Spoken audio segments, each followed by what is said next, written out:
the entire history of Darth Sidious, the master of deception. In the annals of galactic history, no name carries more weight in the shadows than Darth Sidious.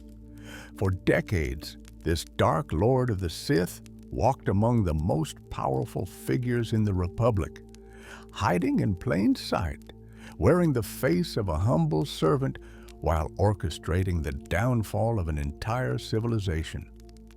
His story is one of patience, manipulation, and a mastery of deception so complete that even the greatest Jedi Masters failed to see the darkness sitting in their midst until it was far too late.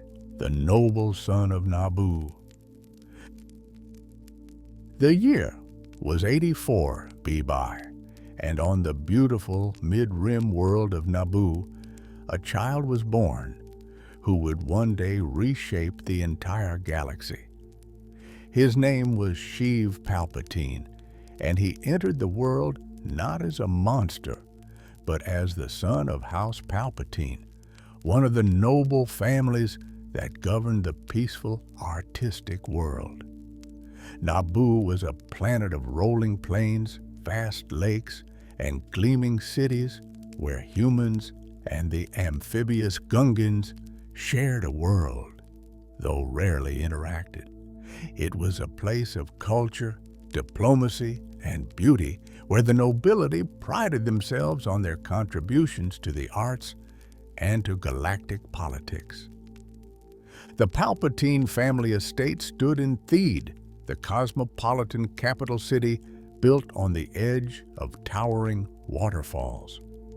Here, young Sheev grew up surrounded by wealth, privilege, and access to the highest levels of Naboo society.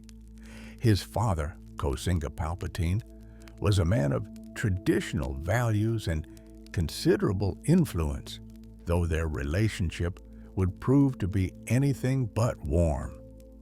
From his earliest years, Sheev was exposed to the intricate dance of politics, watching as his family navigated the complex social structures of Naboo's nobility. He learned to read people, to understand their desires and weaknesses, to see the strings that could be pulled to make them dance. But there was something different about young Sheev Palpatine, something that set him apart from his siblings and peers. He was force sensitive, though he would not understand what this meant for many years. As a child, he experienced strange sensations, moments when he seemed to know what others were thinking, when he could influence events with nothing more than a thought. These abilities frightened his mother, who recognized them for what they were, though she instructed her son to keep them hidden. In a galaxy where force sensitives were typically taken by the Jedi Order for training, she wanted to keep her son close. Young Palpatine's interests were unusual for a Naboo noble. While his peers studied art and architecture, appreciating the grand, sweeping designs that characterized Naboo's aesthetic, Sheev found himself drawn to darker pursuits. He became a collector of ancient artifacts, particularly those connected to the Sith, the ancient enemies of the Jedi who had been thought extinct for 1,000 years. Through these relics, he first tasted the seductive power of the dark side of the Force.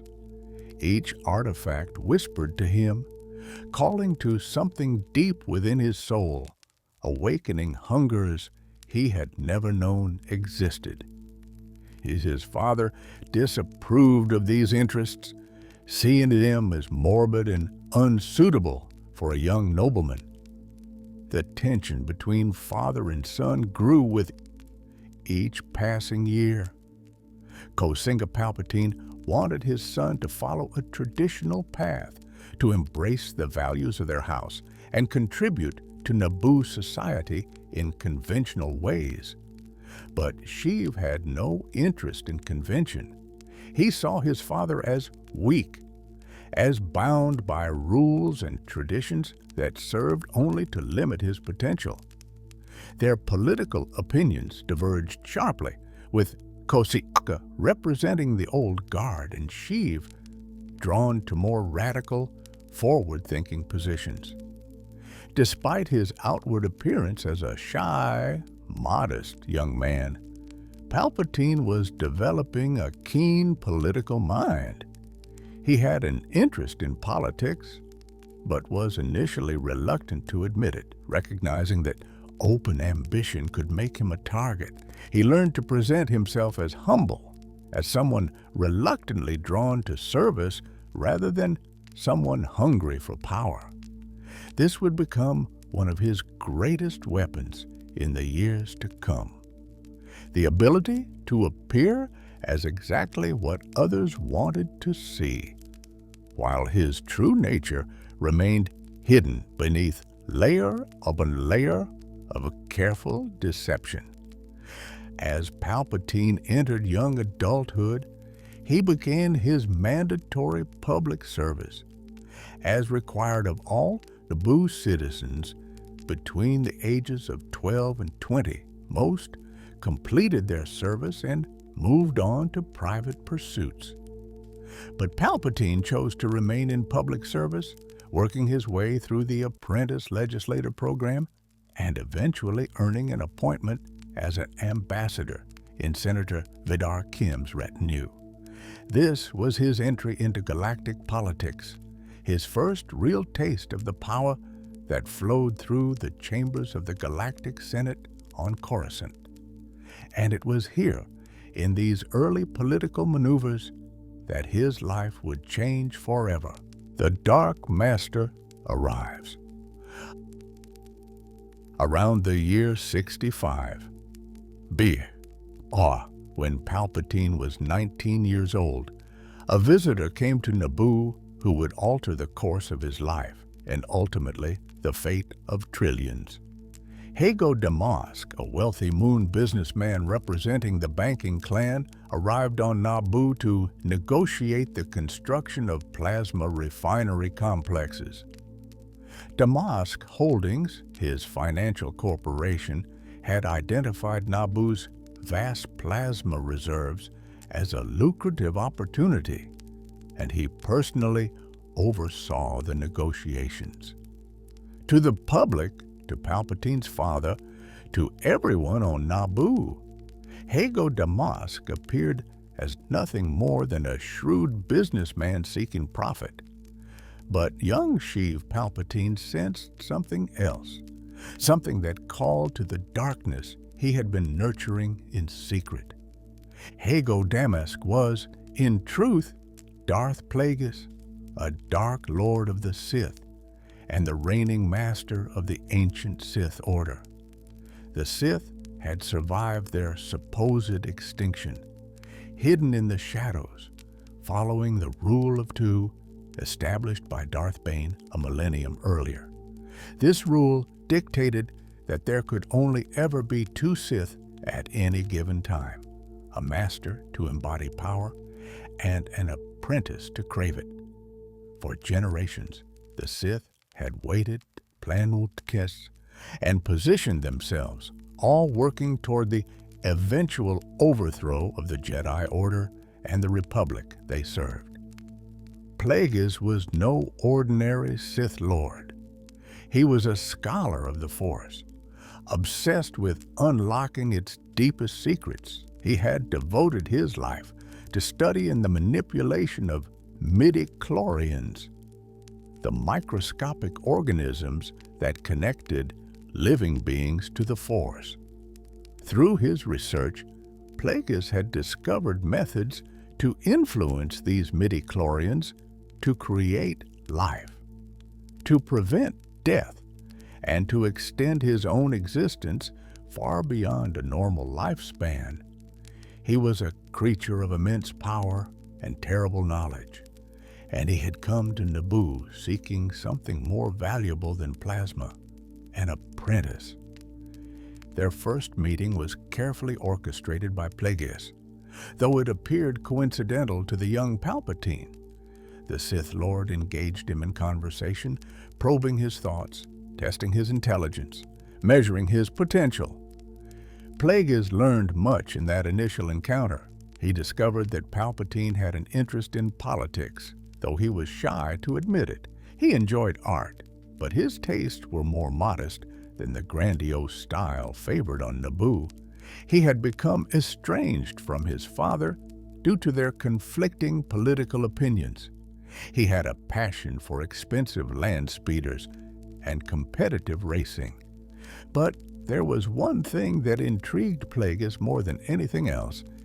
He could not peer into Palpatine's mind with the Force. The young man's thoughts were somehow shielded, opaque, as if the Force itself recognized that this individual was meant for something greater. This resistance, this natural opacity to Force probing, suggested that Palpatine possessed an innate strength of will that could be forged into something extraordinary. By the end of their meeting, Plagueis made Palpatine an offer. He asked the young man to become a spy for Damask Holdings, to use his position in Naboo politics to advance certain business interests, specifically ensuring the election of Bon Tapalo as King of Naboo. To the politically ambitious Palpatine, this seemed like an opportunity to advance his career while earning the patronage of a powerful off-world interest. He accepted, but only on the condition that he would report directly to Plagueis alone. Even then, some instinct told him to keep his handler close, to maintain direct contact with the source of power, rather than working through intermediaries. What Palpatine did not yet know was that this offer was the first step in a seduction far more profound than simple political corruption. Plagueis had not come to Naboo seeking a spy. He had come seeking an apprentice, someone he could mold into the perfect vessel for Sith power. The business with the plasma refineries was real, but it was also a pretext, a way to insert himself into Naboo's political sphere and gain access to this promising young man whose darkness called out to Plagueis' own. The arrival of Hago Damask marked the beginning of the coldest winter Naboo and the Gungans had experienced in living memory. The rivers froze, the waterfalls below Theed turned to ice, and the plains were blanketed 3 meters deep with snow.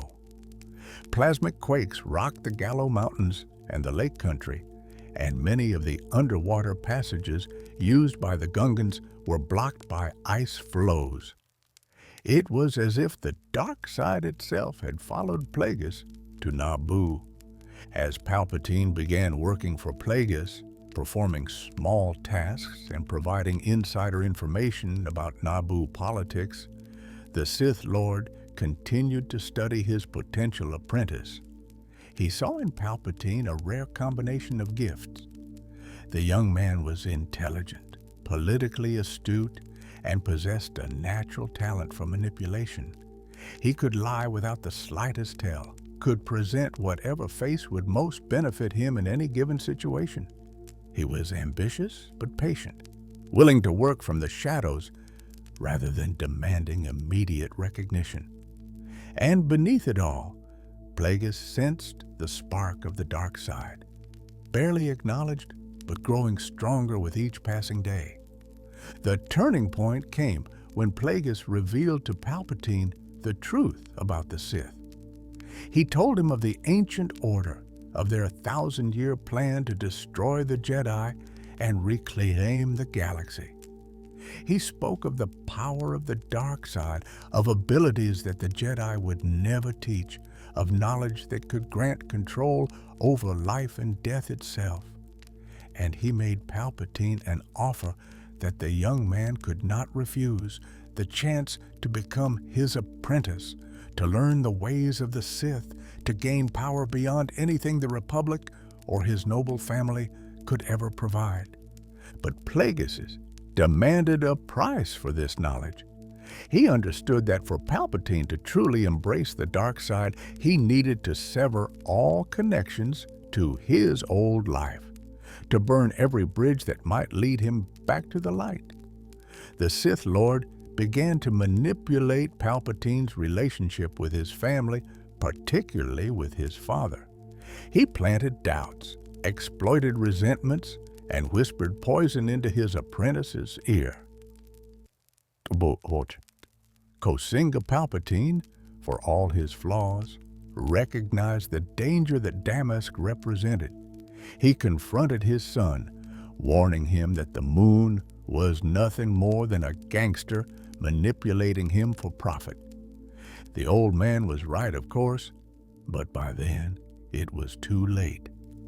Palpatine had tasted the dark side, and he wanted more. Plagueis, seeing that his apprentice was ready, goaded him into action. The manipulation was subtle but devastating, and it culminated in an act that would forever seal Palpatine's fate. The Night of Blood.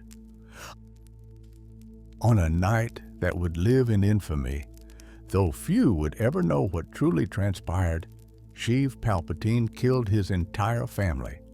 His father, his mother, his siblings, all fell before him in a massacre that represented his final, irrevocable step into darkness. The details of that night varied in the telling. Plagueis later claimed that he had arranged the deaths of his own siblings through hired geneticists and phony treatments, inheriting their wealth when they died young.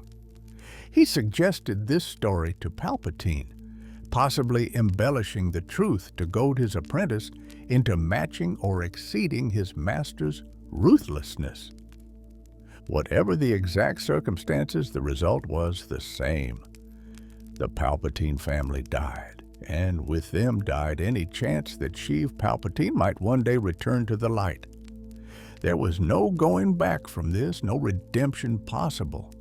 He had murdered his own blood in cold calculation, trading his humanity for power.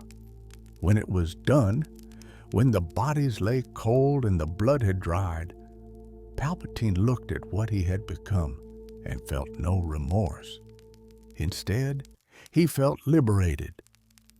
The chains of familial duty, of social expectation, of moral constraint had been shattered. He was free to pursue his ambitions without limitation. Plagueis embraced his apprentice fully after that night. He performed the ritual that would transform Sheev Palpatine into a Sith Lord, speaking the words that had been passed down through the generations. It is my will to join my destiny forever with the order of the Sith Lords. And with that declaration, Sheev Palpatine ceased to exist as he had been. From that moment forward, he became Darth Sidious, Dark Lord of the Sith, apprentice to Darth Plagueis, and heir to a legacy of darkness that stretched back thousands of years. The name Sidious was carefully chosen.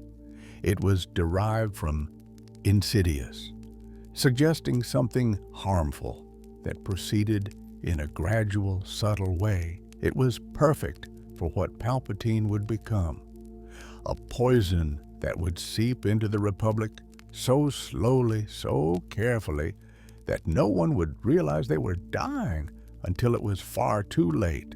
As Darth Sidious, he would be patient, cunning, and absolutely merciless in pursuit of his goals. He would wear the mask of Palpatine, the politician, the humble servant of the people, while his true self plotted in the shadows. Under Plagueis's tutelage, Sidious began his true education in the ways of the dark side.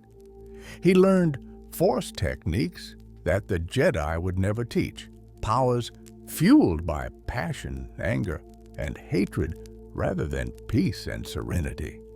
He discovered how to manipulate others using the Force, how to cloud the perceptions of even powerful Jedi masters, how to hide his.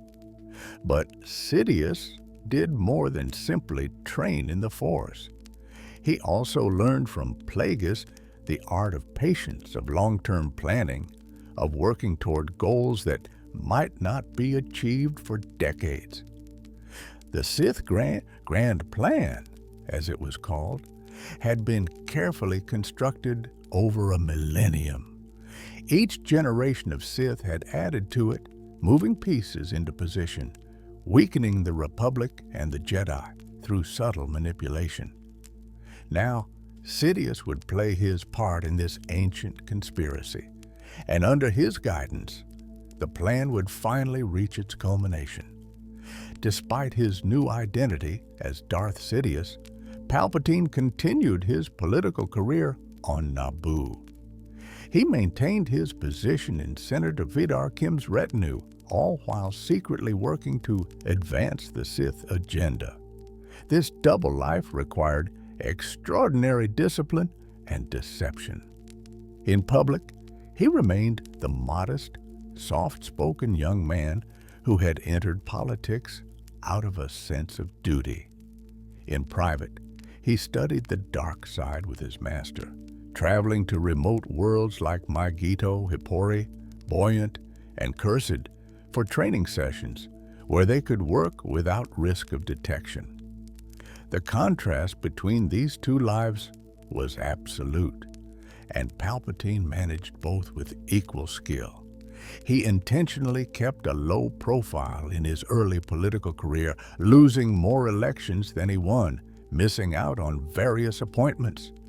This was strategic rather than a sign of failure.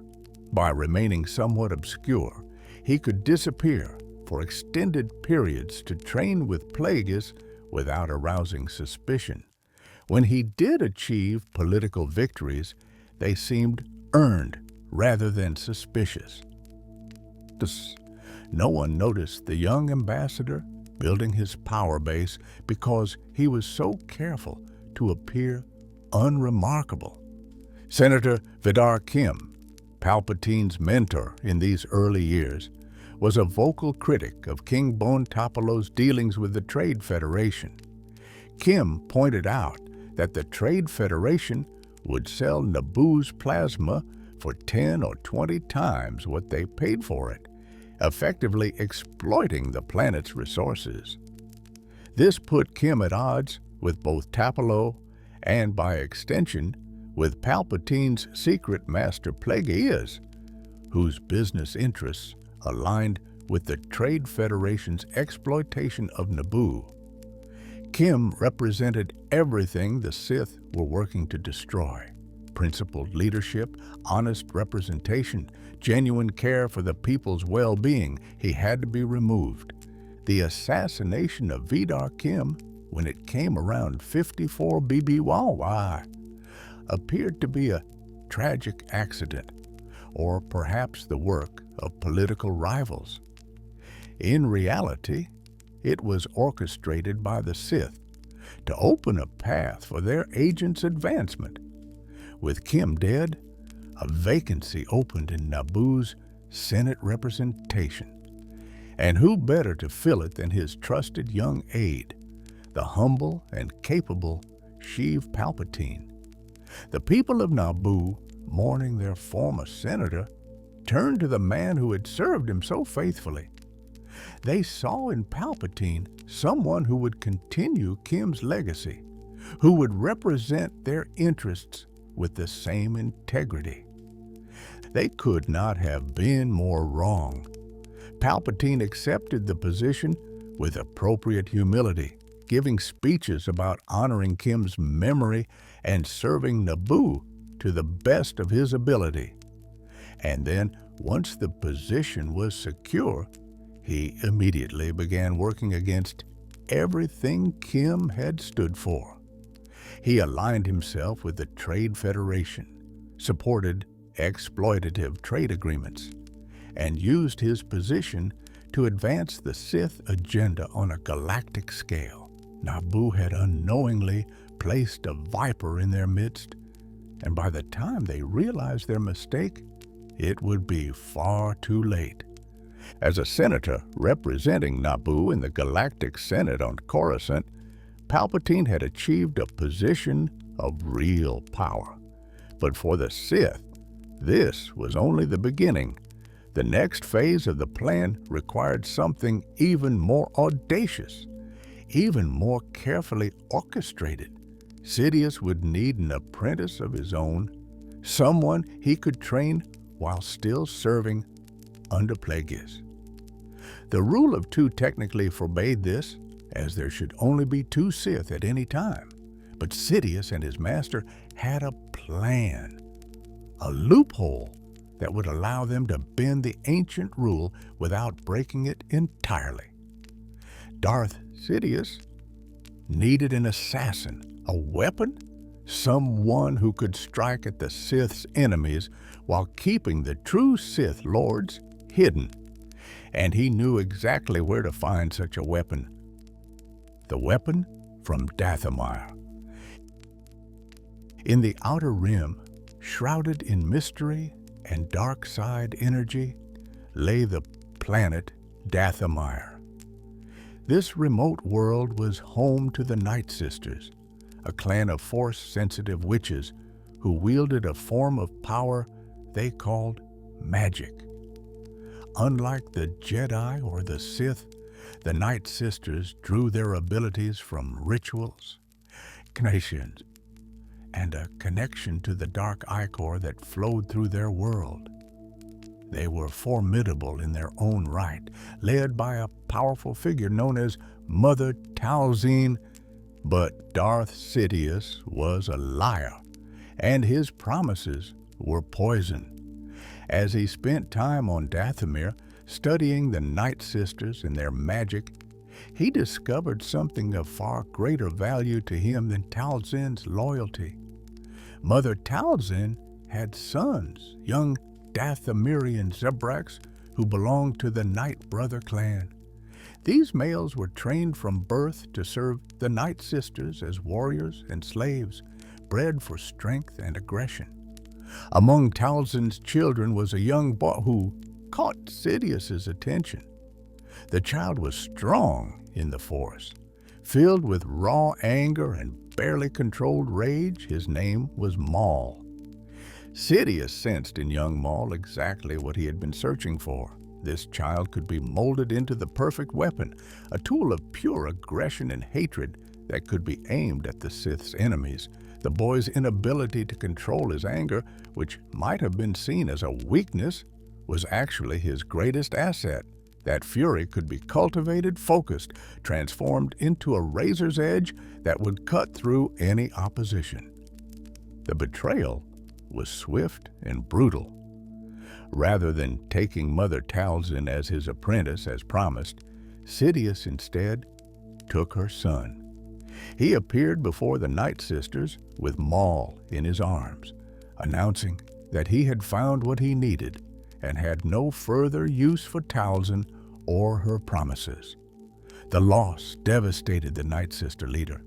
She had been willing to give up her child for the promise of power, but to have him simply stolen, to be cast aside after making such grand promises, filled her with a hatred that would burn for decades. From that moment on, Mother Talzin swore vengeance against Darth Sidious, a vow that would have profound implications for the Sith Lord's plans in years to come. Sidious brought young Maul back to his master, Darth Plagueis, and presented him with what he had found. Technically, training Maul as a Sith apprentice would violate the rule of two. There were already two Sith, Plagueis and Sidious.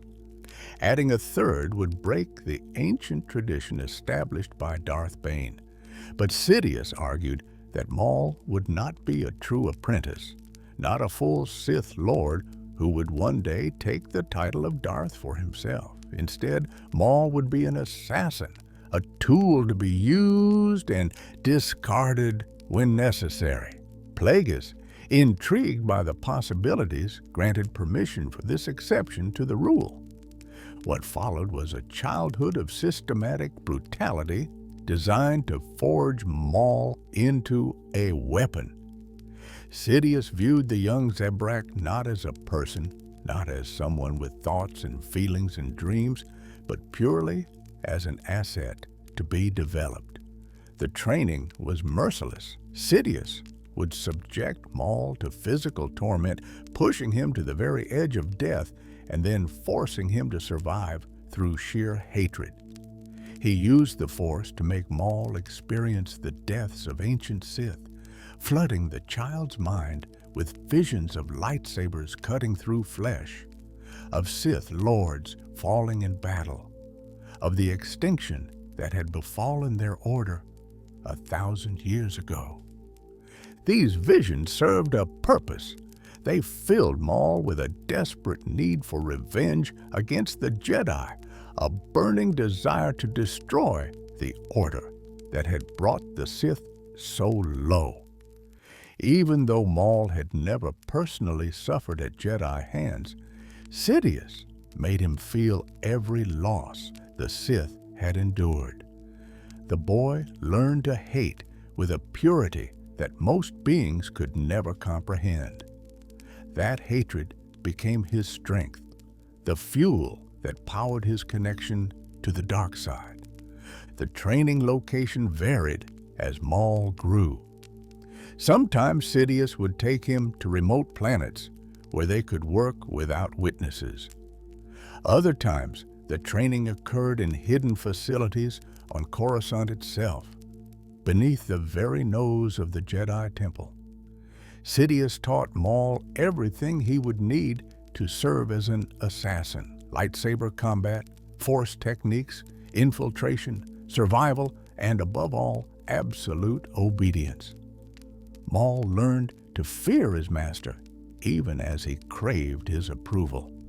He became utterly devoted to Sidious, willing to do anything to please him, to prove his worth, to avoid the terrible punishment that would come if he failed. As Maul matured, Sidious equipped him with a unique weapon, a double-bladed lightsaber. This exotic design was uncommon among Force users, requiring tremendous skill and acrobatic ability to wield effectively. But in Maul's hands, the weapon became an extension of his rage, a whirling circle of death that could cut down multiple opponents simultaneously. Sidious also trained him in the ancient Sith fighting style of Juyo, an aggressive form that channeled raw emotion into devastating attacks.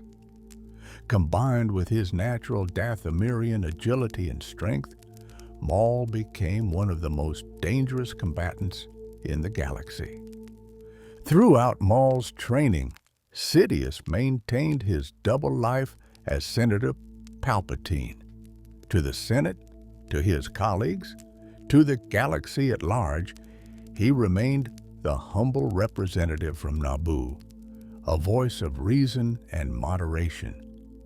He built a reputation as someone who could be trusted, who put the good of the Republic above personal ambition.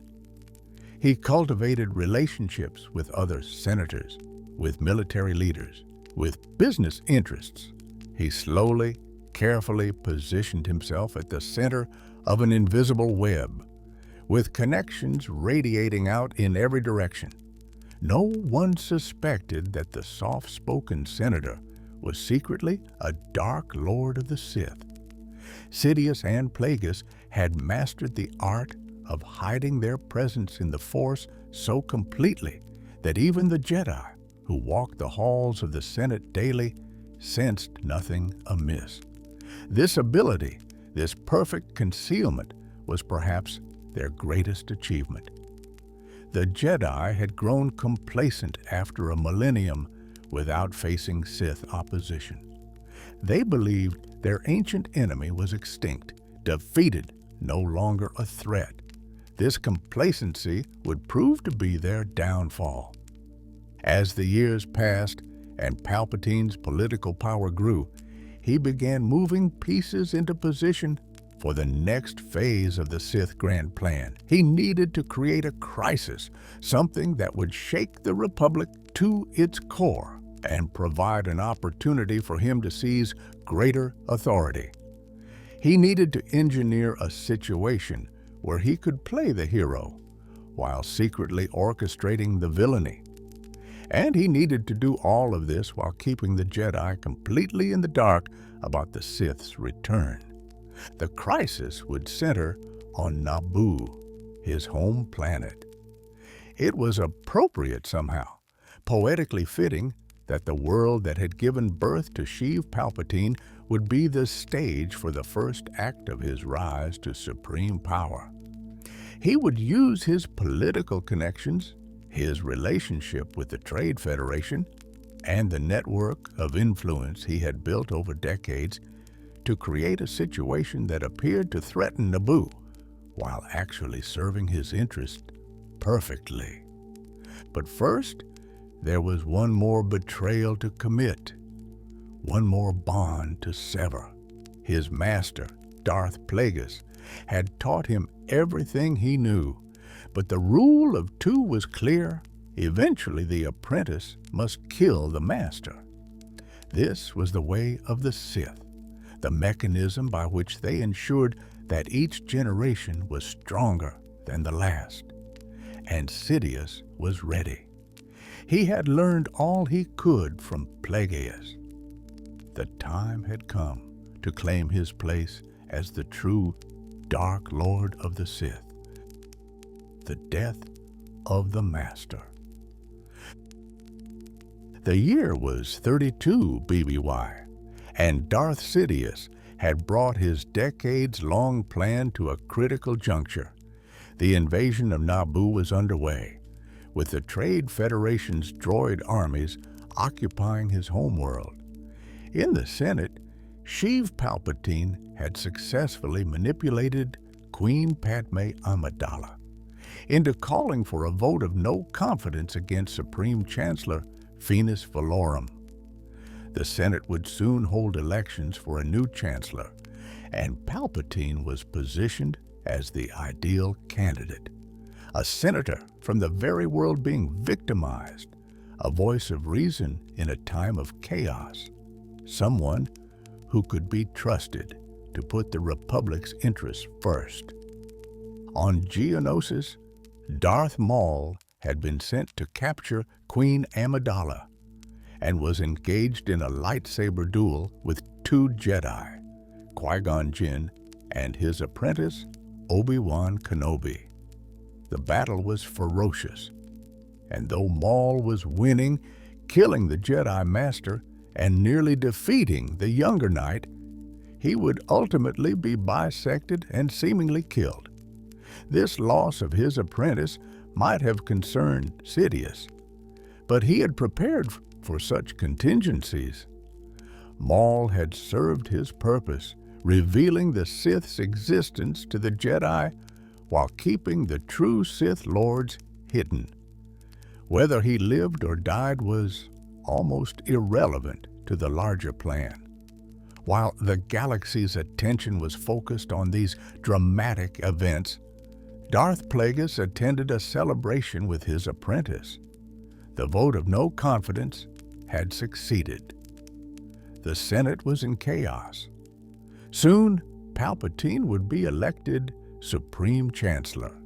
Everything was proceeding exactly according to the Sith plan. Plagueis, feeling satisfied with their success, allowed himself to relax. After decades of careful work, after centuries of Sith planning before that, they were finally seeing their revenge come to fruition. That night, after the celebrations, Plagueis went to sleep feeling secure in his position and his power. He trusted his apprentice completely, never suspecting that Sidious had been waiting for exactly this moment.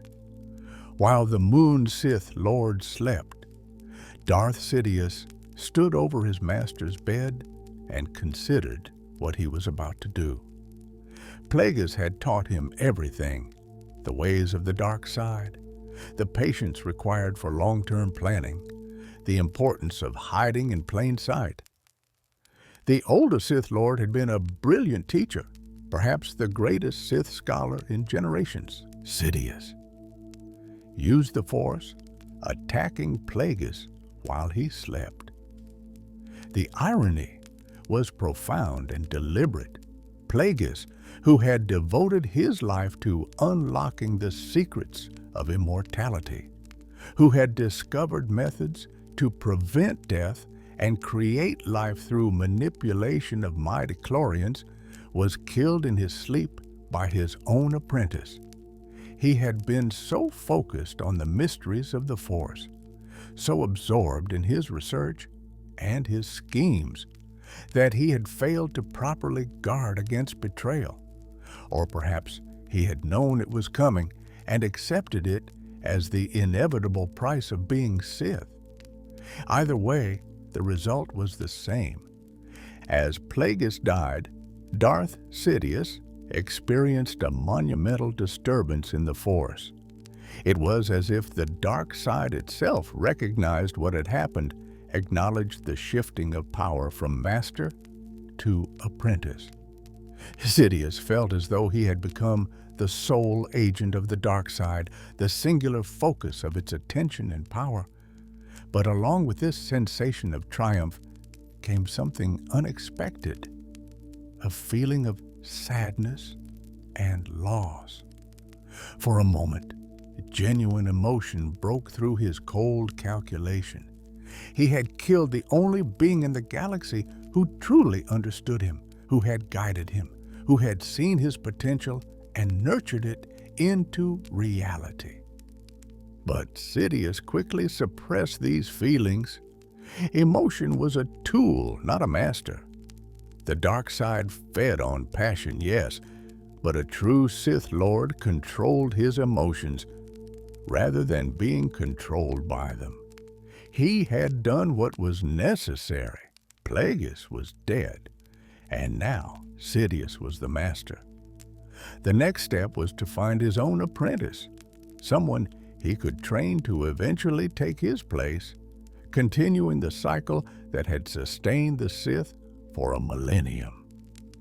Sidious initially feared that Plagueis' spirit might have survived, that the moon's mastery of death might allow him to return as a Force ghost and exact vengeance. But days passed, then weeks, and there was no sign of Plagueis' return. The Master was truly dead, and Sidious ruled the Sith alone. He had become the most powerful practitioner of the dark side in the galaxy, the heir to thousands of years of Sith tradition, and now the next phase of the grand plan could begin in earnest. The Senate elected Sheev Palpatine as Supreme Chancellor shortly after these events. To the galaxy, it seemed like a natural choice. He was a senator whose planet had been victimized by the Trade Federation's aggression. He had demonstrated leadership during the crisis, guiding Queen Amidala through the political maneuvering required to force a vote of no confidence. He presented himself as reluctant, as someone accepting this burden out of duty rather than ambition. His acceptance speech was a masterpiece of false humility, promising to serve the Republic faithfully and to restore peace to the galaxy. Only Sidious knew the truth. He had orchestrated the entire crisis that led to his election. He had manipulated the Trade Federation into invading Naboo. He had coached Amidala on exactly what to say to the Senate. He had ensured that Chancellor Valorum's response would be inadequate, providing justification for the vote of no confidence. Every element had been carefully planned and executed. The Jedi had unknowingly helped him by going to Naboo and getting involved in the conflict. Even Darth Maul's apparent death had served the plan by revealing the Sith's existence without exposing Sidious himself. Now, as Supreme Chancellor, Palpatine had access to resources and authority that a mere senator could never possess. He could shape policy, appoint key officials, and slowly transform the Republic from within, but he would have to be patient.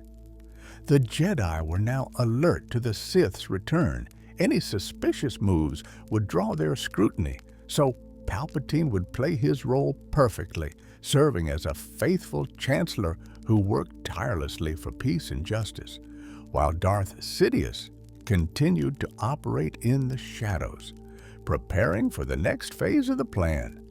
He would also need a new apprentice. Darth Maul had been presumed dead, cut in half, and fallen down a reactor shaft on Naboo. Whether he had survived or not, he was no longer available to serve as Sidious's tool. The Dark Lord needed someone new, someone with different skills, someone who could help him manipulate the galaxy on a grander scale. And he already knew who that would be, a fallen Jedi. A man of nobility and influence who had become disillusioned with the Order and the Republic. His name was Dooku. Count Dooku of Sereno had once been one of the most respected Jedi Masters in the Order. Trained by Yoda himself, he had distinguished himself through his mastery of lightsaber combat and his political acumen. But over the years, Dooku had grown increasingly disturbed by what he saw as the corruption of the Galactic Senate and the complicity of the Jedi in supporting a fundamentally broken system.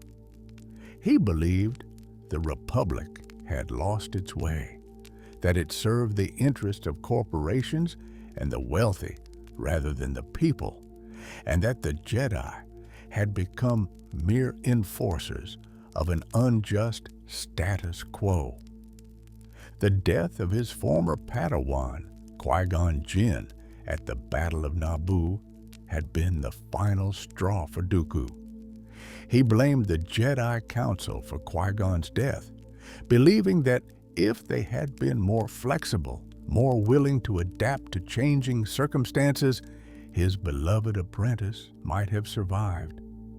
Qui-Gon had always been something of a maverick, following the will of the Force rather than the dictates of the Council, and Dooku saw in his death a condemnation of the rigid thinking that had come to dominate the Order.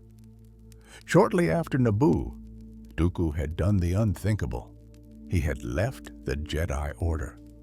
He was not the first to do so. He became the 20th member of what historians called the Lost 20. Jedi Masters who had walked away from the Order over ideological differences throughout the Republic's history. But his departure sent shockwaves through both the Jedi and the galaxy at large. When a Jedi of Dooku's stature leaves, people notice. Many wondered what could have driven such a respected master to abandon everything he had devoted his life to. Dooku returned to his homeworld of Sereno, reclaiming his title as Count and his inheritance as a nobleman. He overthrew his corrupt brother Ramuel, who had been abusing his power and oppressing the people of Sereno. To many in the galaxy, this seemed like a noble act. A Jedi Master leaving the Order to save his home world from tyranny. But Dooku's intentions ran deeper than simple altruism.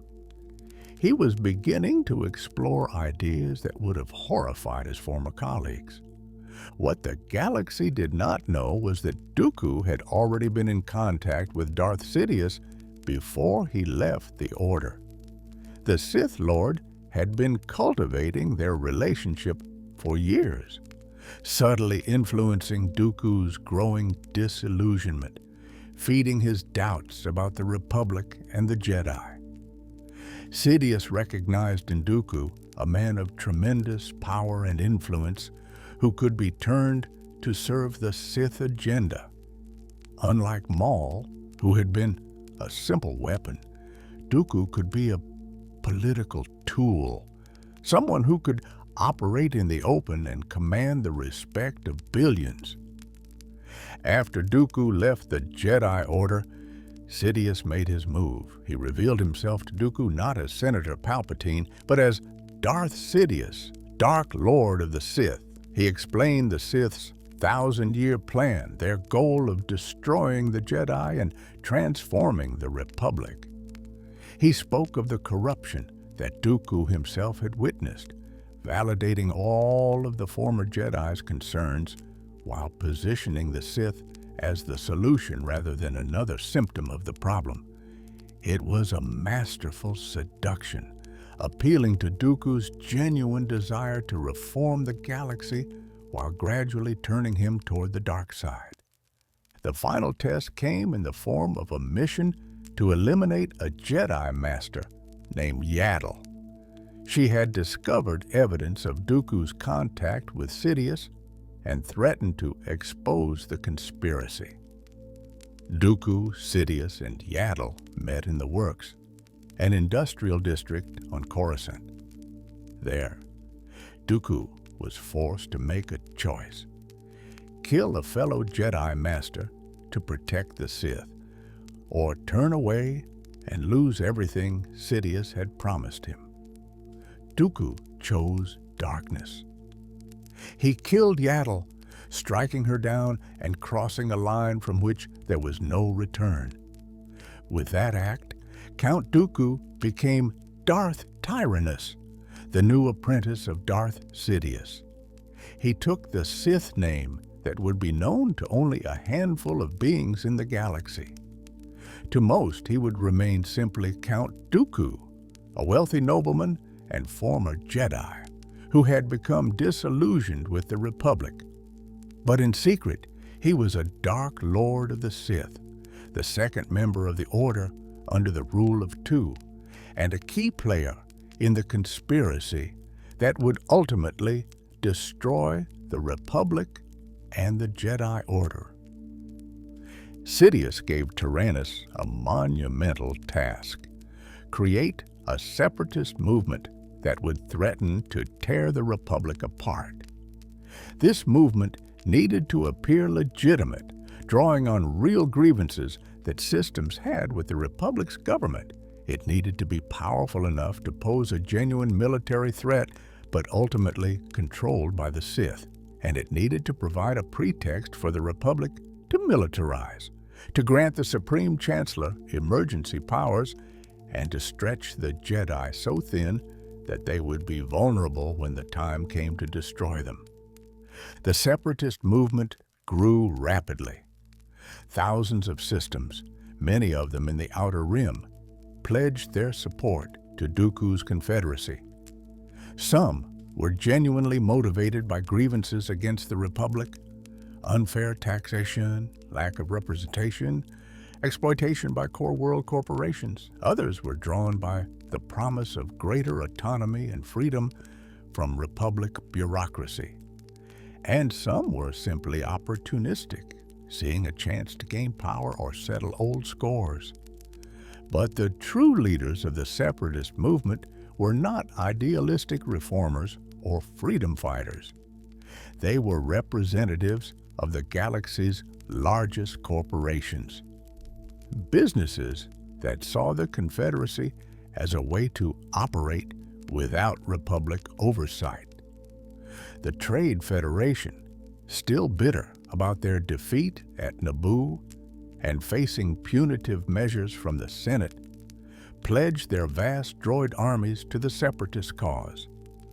The Techno Union, the Banking Clan, the Commerce Guild, the Corporate Alliance all committed their resources to Dooku's confederacy. In exchange, they would be given free rein to exploit the systems, under Separatist control. What none of these corporate leaders realized was that they were being manipulated by the Sith. Darth Sidious, operating through his public persona as Supreme Chancellor Palpatine, controlled the Republic. Darth Tyrannus, operating as Count Dooku, controlled the Separatists. The two Sith Lords were orchestrating both sides of a conflict that would soon engulf the galaxy. It was a conspiracy of breathtaking scope and audacity, and no one suspected the truth. As the Separatist crisis deepened, the Republic Senate found itself paralyzed. Thousands of systems were leaving, taking their resources and tax revenues with them. The Separatists were building an enormous military force, while the Republic had only the Jedi to maintain order. And the Jedi were peacekeepers, not soldiers. Chancellor Palpatine appeared deeply troubled by these developments, speaking often of his desire to find a diplomatic solution, while privately ensuring that diplomacy would fail.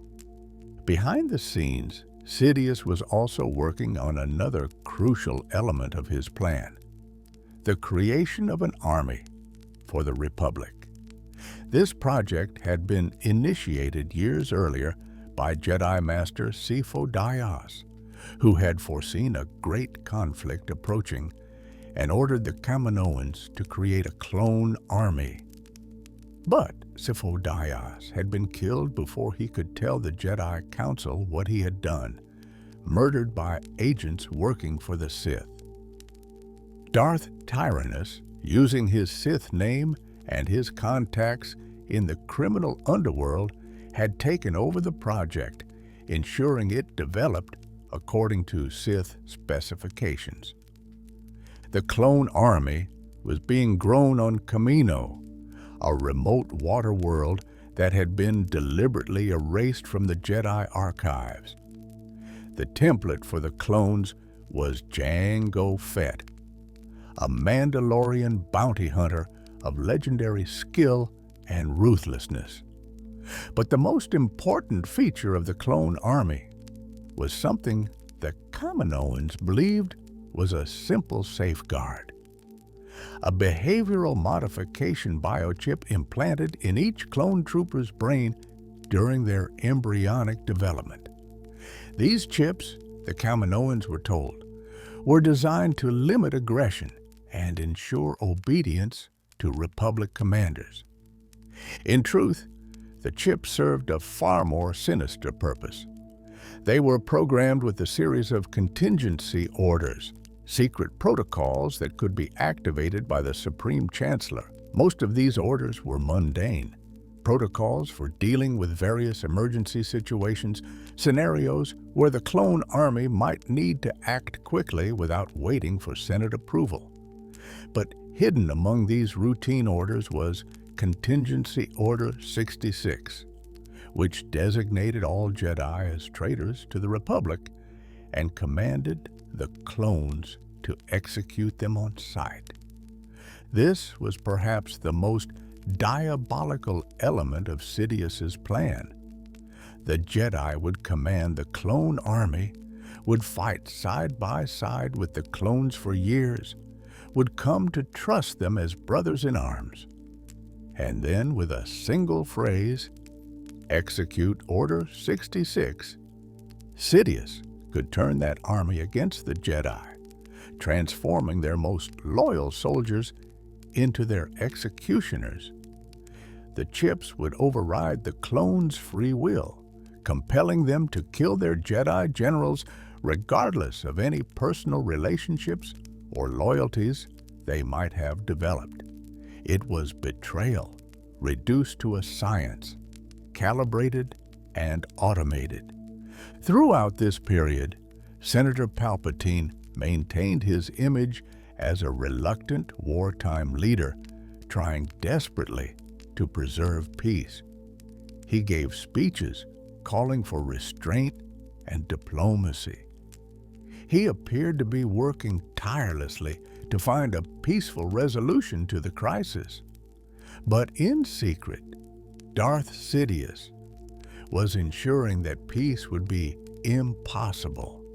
Every attempt at negotiation was sabotaged. Every diplomatic overture was met with separatist aggression orchestrated by Tyrannus. The Republic was being maneuvered into a position where war would be the only option. The Clone Wars begin. The year 22. BBY marked the beginning of the conflict that would define a generation and ultimately destroy the Republic. It started on Geonosis, where Jedi Knight Obi-Wan Kenobi had tracked the bounty hunter Jango Fett and discovered the Separatist leadership meeting with representatives from the galaxy's largest corporations. Obi-Wan was captured, along with Senator Padme Amidala and young Anakin Skywalker, who had come to rescue him. The Separatists planned to execute them in the Geonosian arena, a public spectacle that would demonstrate their power and ruthlessness. But the execution attempt became something else entirely. A Jedi strike team led by Mace Windu arrived to rescue the prisoners. The Separatist droid armies engaged them, and the arena became a battlefield. It appeared that the Jedi would be overwhelmed by sheer numbers when Master Yoda arrived with an unexpected reinforcement, the clone army from Kamino, deployed without Senate authorization to save the Jedi. This moment was crucial to Sidious's plan. The Senate had been debating the Military Creation Act, which would give the Republic a standing army. But the existence of the clone army had been secret, known only to a few. By deploying the clones to rescue the Jedi at Geonosis, Yoda had effectively forced the Senate's hand. They could either accept the clone army and use it to fight the Separatists, or reject it and leave the Republic defenseless. The choice was obvious, and the Senate quickly passed emergency legislation granting Chancellor Palpatine the authority to use the clone army. This was exactly what Sidious had planned. The Senate, in their fear and desperation, had just granted the Supreme Chancellor command of a military force designed specifically to destroy the Jedi Order. And they had done it voluntarily, voting for their own eventual subjugation while believing they were protecting the Republic. It was a masterstroke of manipulation. The Battle of Geonosis marked the beginning of the Clone Wars, a conflict that would rage for 3 years and reshape the galaxy.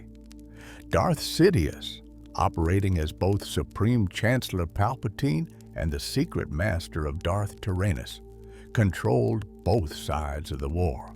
He could prolong the conflict as long as necessary, ensuring maximum chaos and providing justification for ever greater concentrations of power in the Chancellor's office.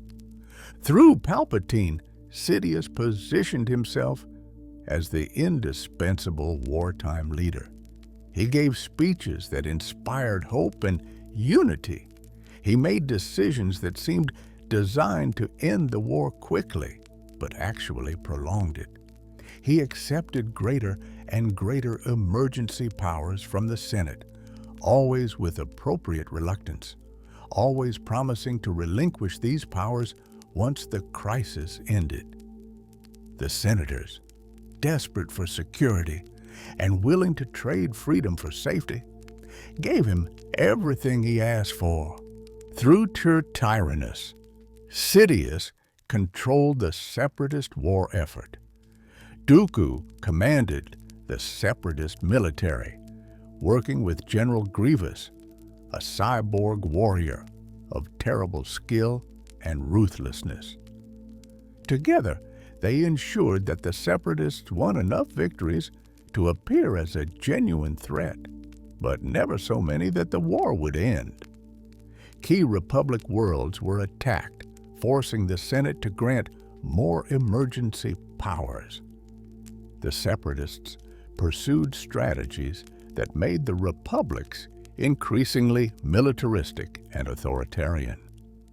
The Jedi, meanwhile, were being destroyed by their own success. They were spread across the galaxy, commanding clone troops in battle after battle.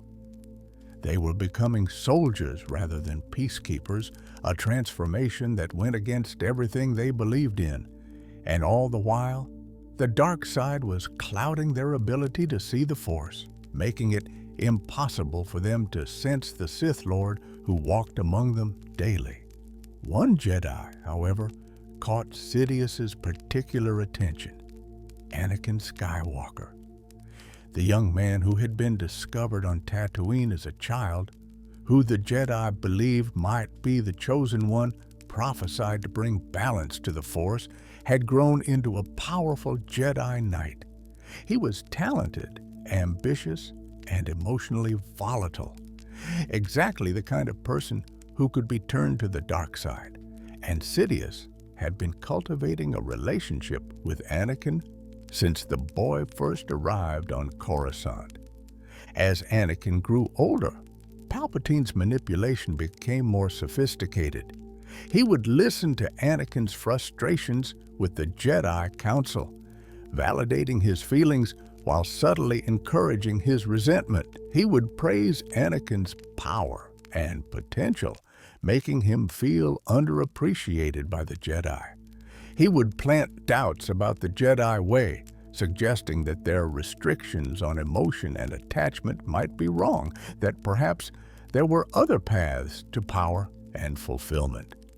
During the Clone Wars, Palpatine arranged for Anakin to be given increasingly important assignments, opportunities to prove himself and gain glory.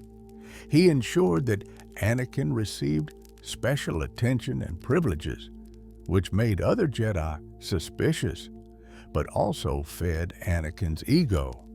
He created a dynamic where Anakin was caught between his loyalty to the Chancellor, who always supported him, and his loyalty to the Jedi, who seemed to constantly doubt him. The key to manipulating Anakin, Sidious understood, was Padme Amidala. Anakin had fallen in love with the senator from Naboo, and despite Jedi rules against attachment, he had married her in secret. Sidious knew about this relationship. He made it his business to know everything about those he sought to control, and he recognized it as Anakin's greatest weakness. A man who loves deeply can be controlled through that love, manipulated by threats to his beloved, pushed to terrible acts in the name of protection. As the Clone Wars continued, Sidious implemented the next phase of his plan. He needed to further centralize power in the Chancellor's office while ensuring that the Jedi remained distracted and unable to interfere. The Galactic Senate became increasingly divided into factions, each serving Sidious's purposes in different ways. The militarist faction wanted to prosecute the war more aggressively, which required granting more power to the Chancellor as Commander-in-Chief. They pushed for expanded military spending, more authoritarian measures to maintain security, and a general shift toward a more militarized state.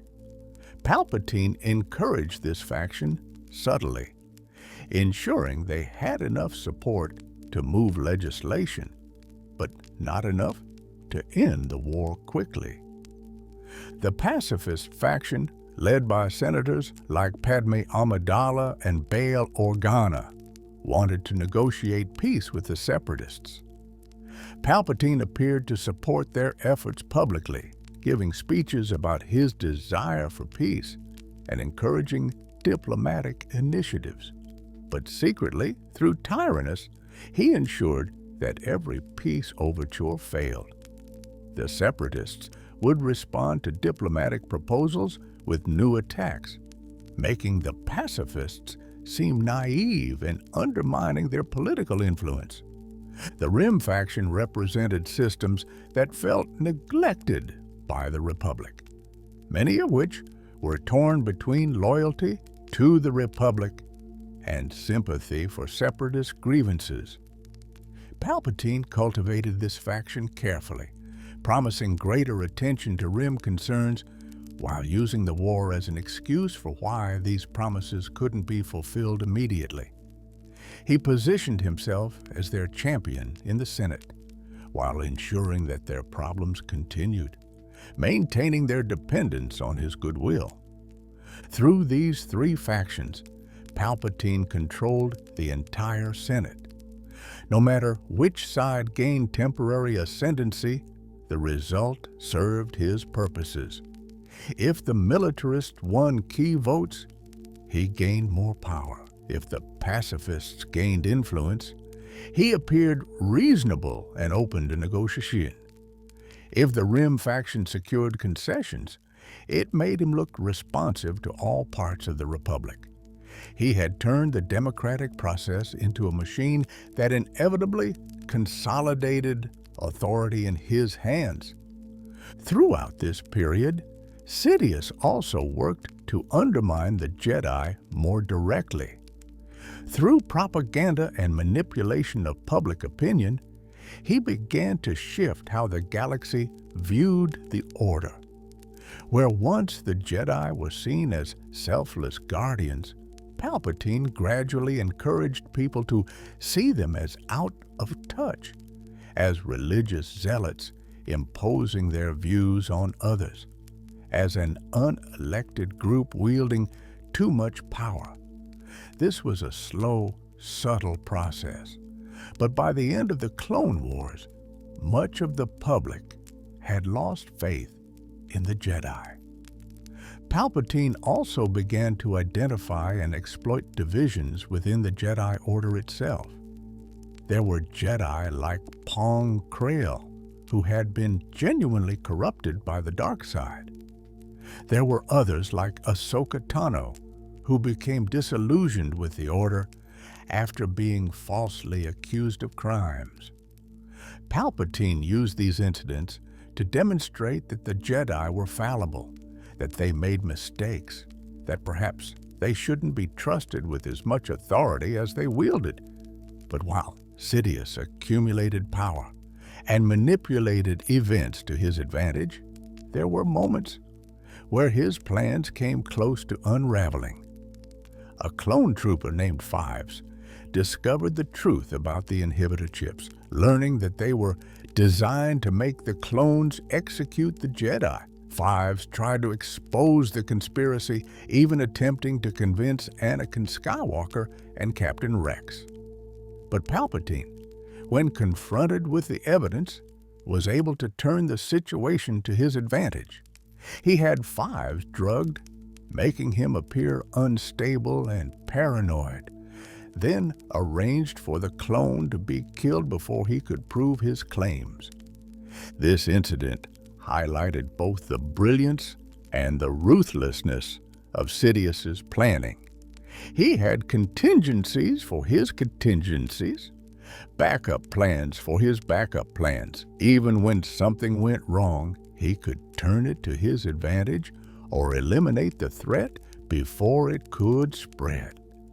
The conspiracy was so vast, so carefully constructed, that exposing one element of it didn't reveal the whole structure, and anyone who got too close to the truth, like Fives, was silenced before they could share what they had learned. As the third year of the Clone Wars approached, Sidious began moving toward the endgame. All the pieces were in position. The Jedi were spread thin across the galaxy, serving as generals rather than peacekeepers. The Senate had granted Palpatine unprecedented emergency powers. The clone army, with its hidden programming, was ready to turn against the Jedi at a moment's notice. And most importantly, Anakin Skywalker was ripe for corruption, teetering on the edge of the dark side and needing only one final push. The time had come for Darth Sidious to reveal himself, to transform the Republic into an empire, and to destroy the Jedi Order once and for all. And the key to all of this would be converting Anakin Skywalker, the Chosen One, into Darth Vader. The Chosen One's fall. By the third year of the Clone Wars, Anakin Skywalker had become one of the Republic's greatest heroes. His exploits were legendary, leading the 501st Legion to countless victories, conducting daring rescue missions, dueling with General Grievous and Count Dooku. The public loved him. The clones who served under him were utterly devoted. Even within the Jedi Order, despite their reservations about his emotional nature, there was no denying Anakin's power and effectiveness. But that power, that fame, that success, all of it made Anakin vulnerable to the manipulation that Sidious had been cultivating for over a decade. Anakin's secret marriage to Padme Amidala had remained undiscovered by the Jedi Council, but it dominated his thoughts and fears. During the Clone Wars, Anakin had experienced the death of his mother, Sheev Skywalker, who had been captured and tortured by Tusken Raiders on Tatooine. Unable to save her, Anakin had given in to his rage and slaughtered not just the warriors who had taken her, but the entire Tusken village, men, women, and children. This massacre haunted him, though he confided only in Padme about what he had done. The experience of failing to save his mother left Anakin with a desperate fear of loss, particularly the loss of Padme. When she became pregnant, that fear intensified. He began having visions, nightmares where he saw Padme dying in childbirth. These dreams felt prophetic, similar to the visions he'd had before his mother's death. Anakin became obsessed with finding a way to prevent this future, to gain the power to save the person he loved most. What Anakin didn't know was that these visions were being influenced, if not outright created, by Darth Sidious. The Sith Lord was using his mastery of the dark side to manipulate Anakin's dreams, to plant seeds of fear and desperation that would drive the young Jedi toward choices he would never otherwise make. It was an insidious form of torture, turning Anakin's love for his wife into the weapon that would destroy him. Meanwhile, Palpatine was positioning Anakin for a specific purpose. He arranged for Anakin to be appointed to the Jedi Council, an unprecedented honor for someone so young and who had not yet achieved the rank of Master. This appointment came not from the Jedi themselves, who were deeply uncomfortable with it, but from Palpatine directly. The Chancellor requested Anakin's presence on the Council, ostensibly to serve as a liaison between the Senate and the Jedi during this critical time. But the real purpose of Anakin's council appointment was something else entirely. Palpatine, through back channels, asked Anakin to spy on the Jedi Council to report back on their discussions and suspicions. For the Jedi Council, the situation was also problematic. They had become increasingly suspicious of Palpatine's growing power, his accumulation of emergency authorities, and his apparent reluctance to end the war. They asked Anakin to spy on Palpatine, to report back on the Chancellor's activities and intentions. This put Anakin in an impossible position. He was being asked to betray either the Chancellor, who had been his friend and supporter for years, or the Jedi Order, to which he had devoted his life. The conflict tore at him, dividing his loyalties and making him question everything. Palpatine used this conflict masterfully, positioning himself as the victim of Jedi suspicion while painting the Jedi as conspirators who didn't trust Anakin and were using him as a tool. The climax of this manipulation came during a visit to the galaxy's opera house.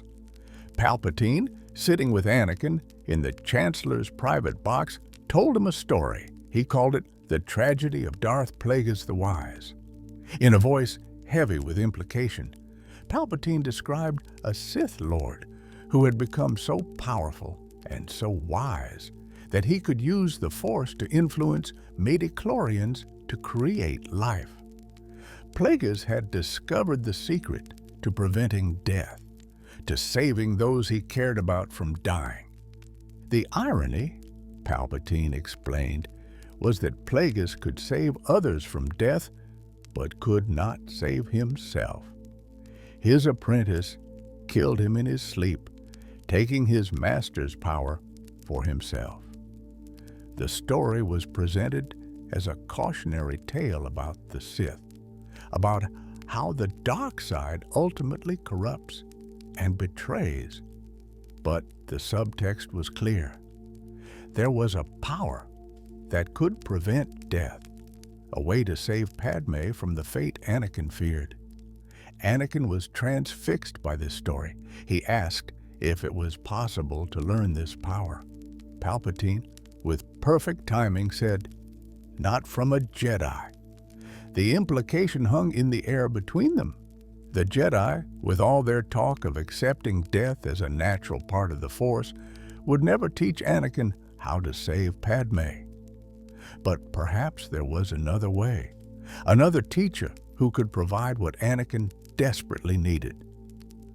Over the following days, Anakin's mental state deteriorated. The visions of Padme's death intensified. He became increasingly frustrated with the Jedi Council's restrictions and apparent distrust. He felt trapped, caught between his duty as a Jedi, his loyalty to Palpatine, and his desperate need to save his wife. Every day brought him closer to the breaking point that Sidious had been engineering for over a decade. The final sequence of events was set in motion when Jedi intelligence discovered that General Grievous, the supreme commander of the separatist droid armies, was hiding on the planet Utapau. Master Obi-Wan Kenobi was sent to confront Grievous, and after a fierce battle, he succeeded in killing the cyborg general. This was a major victory for the Republic, but it also served Sidious's purposes perfectly. With Grievous dead, Dooku already eliminated by Anakin earlier in the war, the Separatist leadership was effectively decapitated. But the Jedi Council had also discovered something even more alarming. Through careful investigation and the help of clues provided by various sources, they learned that Chancellor Palpatine had been in contact with the Separatists, that he had connections to Count Dooku that predated the war. Some even suspected that Palpatine himself might be the Sith Lord they had been searching for, the Master who had been manipulating events from the shadows. Master Mace Windu, one of the most powerful Jedi Masters and a senior member of the Council, decided to act. He gathered 3 other Masters, Saesee Tiin, Agen Kolar, and Kit Fisto, and went to Palpatine's office to confront him. They arrived with the intent to arrest the Chancellor, to bring him before the Senate for trial if he confirmed their suspicions. What they found was exactly what Sidious wanted them to find: the truth, the revelation, and the transformation. With a sudden, explosive release of power, Darth Sidious revealed himself. His face twisted into a snarl of hatred, and he drew a lightsaber hidden in his sleeve. The blade ignited with a crimson glow, the signature color of the Sith. Moving with a speed and ferocity that seemed impossible from the aging Chancellor, Sidious struck. Within seconds, he had killed 3 of the 4 Jedi Masters. Agen Kolar and Tin fell almost immediately, cut down before they could properly defend themselves.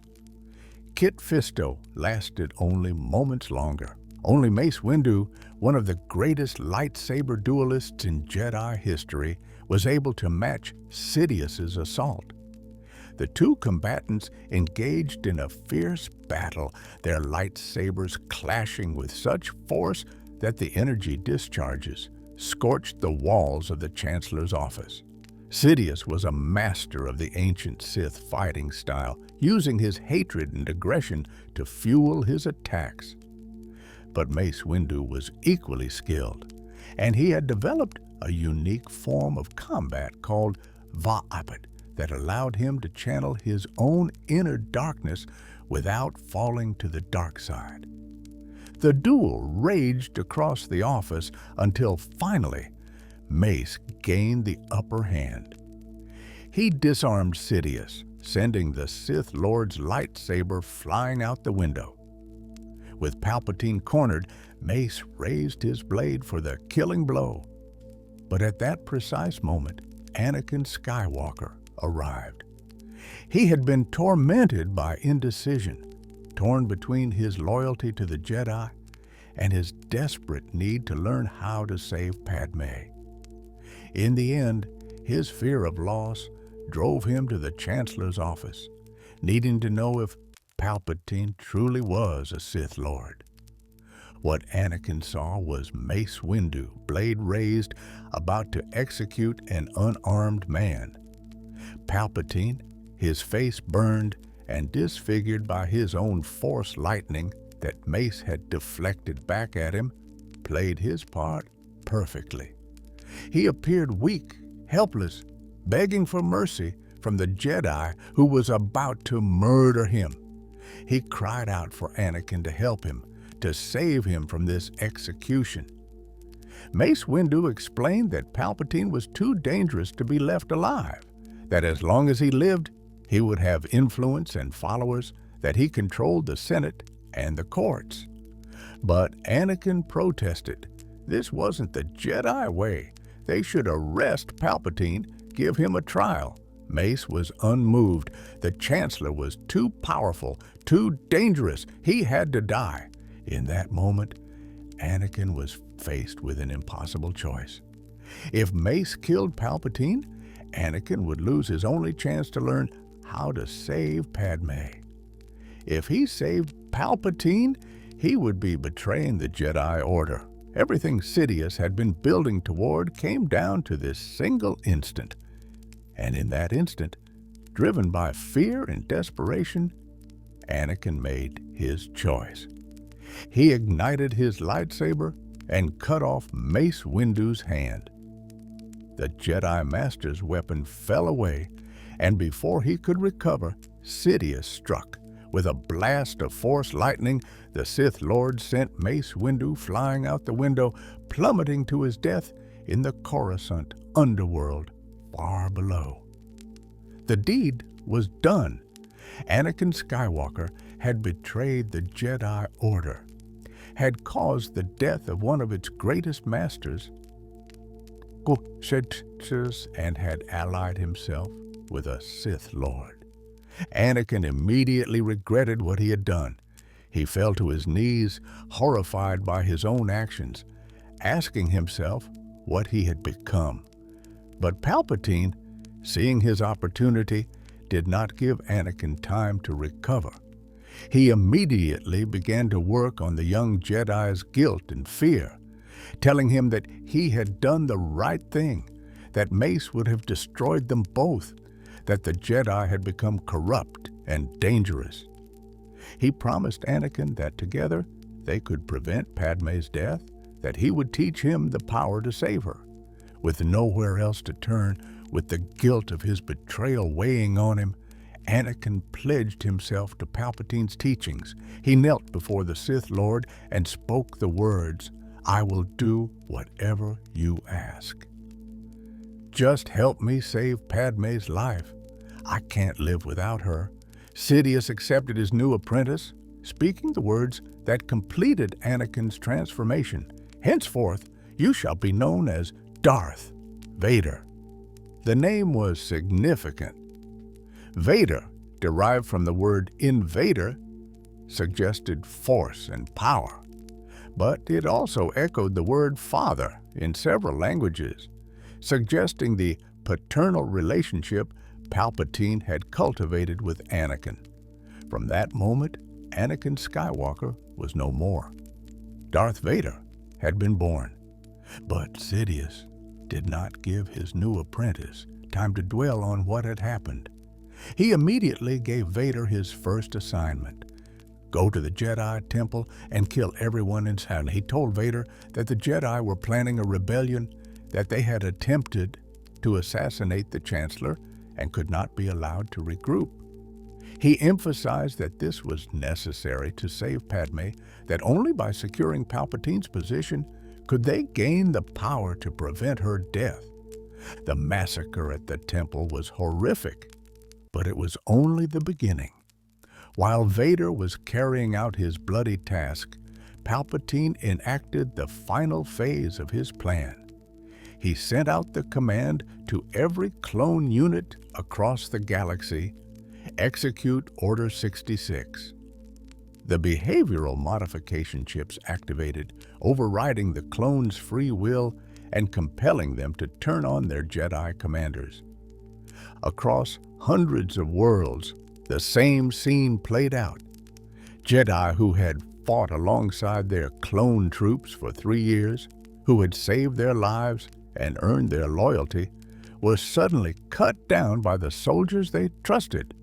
Some Jedi were killed in the midst of battle, shot in the back by the clones fighting beside them. Others were hunted down as they tried to flee or hide. The Jedi Order, which had survived for 25,000 years, was effectively destroyed in a single day. On Kashyyyk, Jedi Master Yoda felt the deaths through the Force, a wave of agony, as hundreds of Jedi were murdered simultaneously. On Utapau, Commander Cody, who had served loyally under Obi-Wan Kenobi, received the order and immediately opened fire on the Jedi Master. On Cato Nimodaya, Jedi Master Plo Koon was shot down by his own clone pilots. On Felucia, Aayla Secura was gunned down by troops she had commanded. On Salakami, Stas Ali was killed mid-patrol. On Margito, Ki-Adi-Mundi fought desperately against his own troops before being overwhelmed. Some Jedi survived the initial purge. Obi-Wan, protected by the Force or perhaps simple luck, survived Cody's attempt to kill him. Yoda sensed the attack coming and was able to defend himself, killing the clone troopers who tried to execute him. A handful of other Jedi across the galaxy also managed to escape the initial wave of Order 66, going into hiding and becoming fugitives in what was now a galaxy that hunted them. While Order 66 was being executed, Darth Vader completed his mission at the Jedi Temple. He then traveled to Mustafar, where the Separatist leadership had gathered. These were the corporate leaders who had pledged their resources to Count Dooku, who had helped fund and arm the Confederacy. They believed they were safe, that with Dooku dead and Grievous defeated, they would be negotiating a favorable peace with the Republic. Instead, Darth Vader arrived with a legion of clone troopers and executed them all. Newt Gunray of the Trade Federation, Sand Hill of the Banking Clan, Shu Mai of the Commerce Guild, Wat Tambor of the Techno Union, all the leaders who had helped Sidious, orchestrate the Clone Wars were eliminated. This served multiple purposes. It removed witnesses to the Sith conspiracy, eliminated potential rivals for power, and gave Palpatine total control of the corporations that controlled much of the galaxy's economy.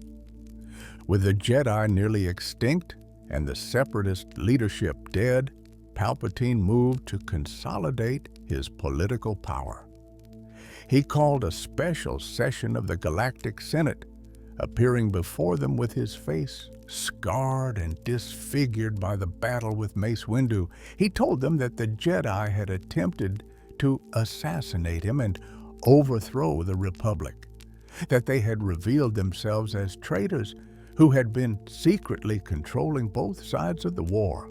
The Senate, which had grown increasingly willing to grant Palpatine extraordinary powers over the 3 years of war, accepted his explanation without serious question. When he announced that the Republic would be reorganized into the first Galactic Empire, with himself as Emperor, the Senate applauded. Padme Amidala, watching from her seat, spoke softly to Bail Organa. "So this is how liberty dies," with thunderous applause. The transformation was complete. The Republic, which had stood for 1,000 years, was gone. The Jedi Order, which had served as guardians of peace and justice for 25,000 years, was shattered. And Sheev Palpatine, the humble senator from Naboo, who had seemed like such an unlikely candidate for supreme power, had achieved a total control of the galaxy. He had done it through patience, manipulation, and a mastery of deception so complete that almost no one had seen it coming until it was too late. The Dark Empire. The empire that Palpatine created was built on the ruins of democratic institutions. The Senate was technically still in existence, but it had been reduced to a powerless ceremonial body. Real authority resided with the Emperor and the regional governors he appointed, Moffs and Grand Moffs, who wielded absolute power in their sectors. These governors answered only to Palpatine, and they were chosen not for their commitment to justice or the well-being of their people, but for their loyalty to the Emperor and their willingness to enforce his will through any means necessary. The most powerful of these governors was Wilhuff Tarkin, who had been an ally of Palpatine's since before the Clone Wars. Tarkin understood that the Empire maintained control through fear, through overwhelming displays of force that would make resistance seem futile. He articulated this as the Tarkin Doctrine, which would guide imperial policy for decades, rule through fear of force rather than force itself. Make the threat of retaliation so terrible that no one would dare rebel. To implement this doctrine, Palpatine had ordered the construction of a weapon so powerful it would make resistance unthinkable. The Death Star, a battle station the size of a small moon, was equipped with a super laser capable of destroying an entire planet. This weapon represented the ultimate expression of imperial philosophy: comply or be annihilated.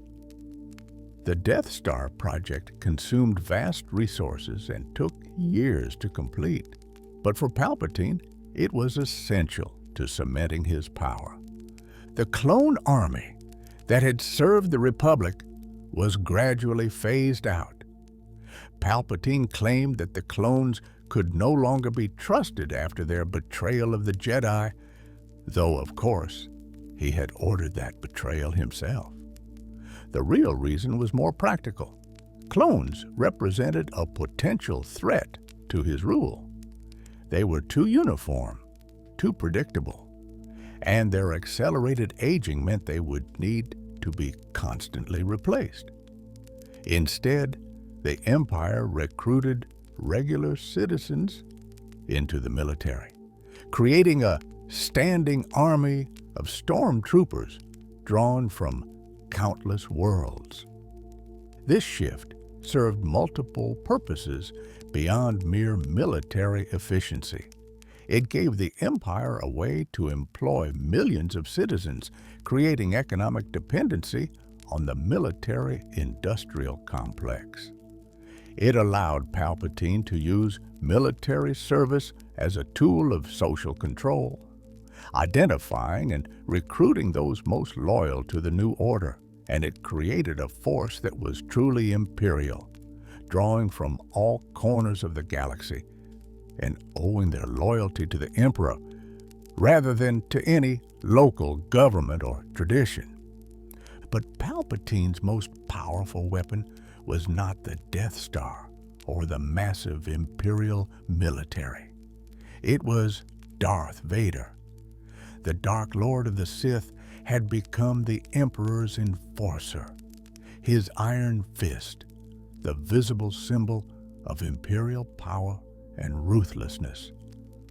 Vader hunted down the surviving Jedi with methodical efficiency, tracking them across the galaxy and either killing them or turning them to the dark side. His black armor, his mechanical breathing, his lightsaber that glowed like a blade of blood, all of it was designed to inspire terror. What few people knew was that Darth Vader was once Anakin Skywalker, the hero of the Clone Wars. That information was carefully suppressed.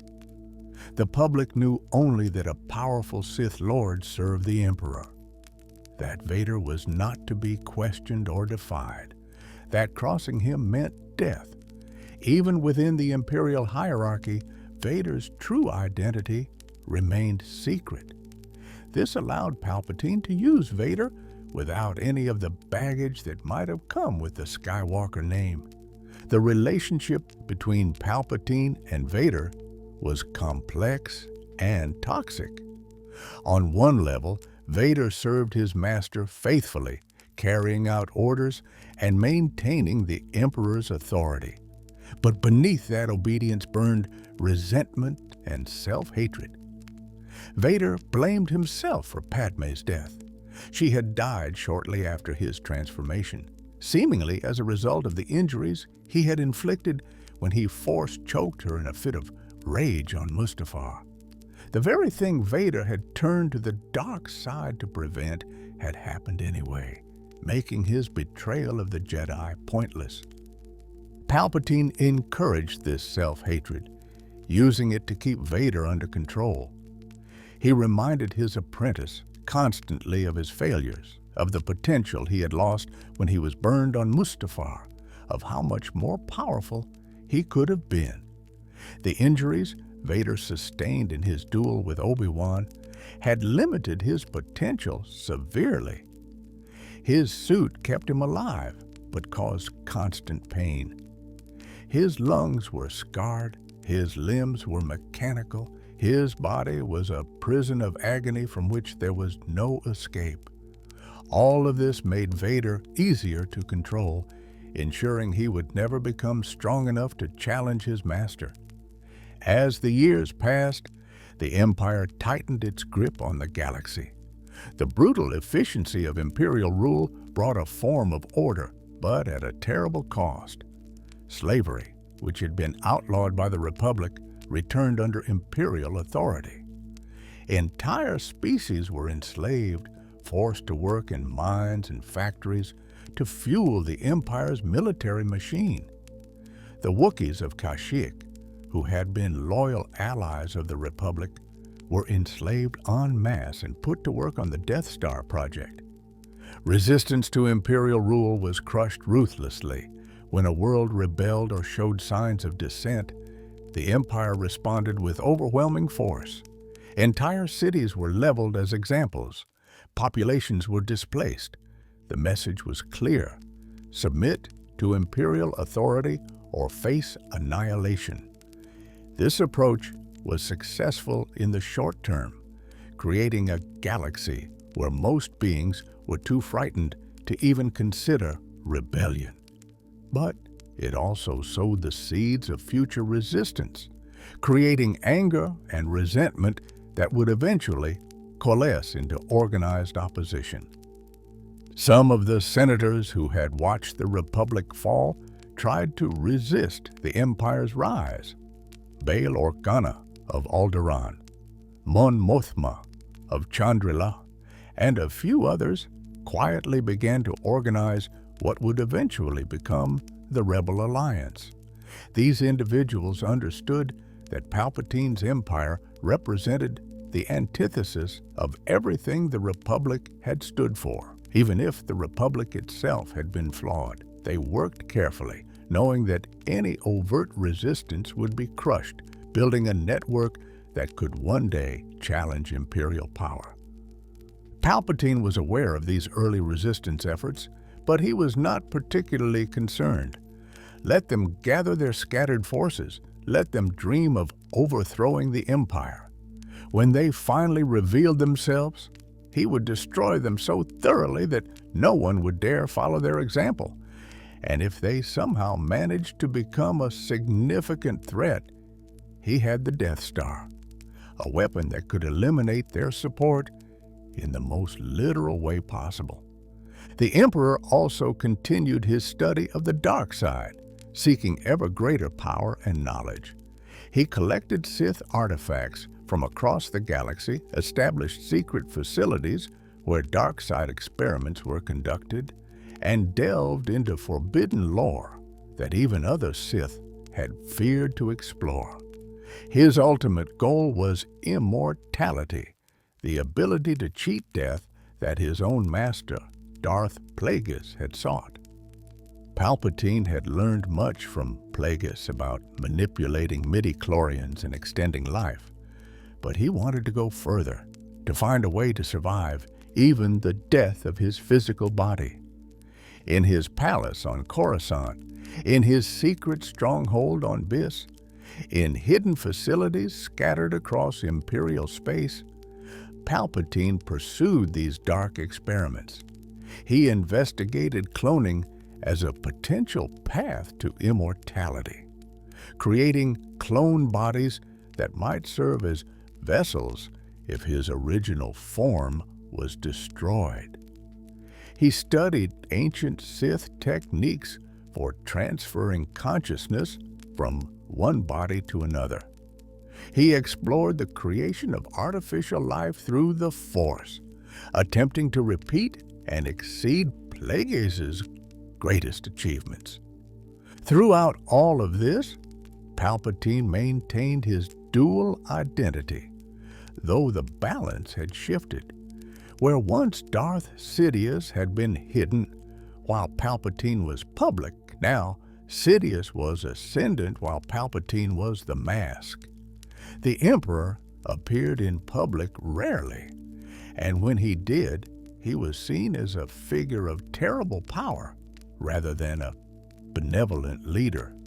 But he still spoke of peace and order, still claimed to be protecting the galaxy from chaos, still insisted that his authoritarian rule was necessary and temporary. This was the ultimate success of his deception. Even after revealing himself as a Sith Lord, even after declaring himself Emperor, even after enslaving worlds and hunting down the Jedi, Palpatine maintained the fiction that he was acting for the good of the galaxy. Many citizens of the Empire genuinely believed this, convinced that the harsh measures were necessary to maintain order after the chaos of the Clone Wars. They saw the Jedi as traitors who had tried to overthrow the Republic, the Separatists as villains who had threatened civilization, and the Emperor as the strong leader who had saved them from destruction. The truth that Palpatine had orchestrated the entire Clone Wars, that he had created both the Separatist threat and the Republic's response, that he had used crisis after crisis to accumulate power while playing the hero remained hidden from most.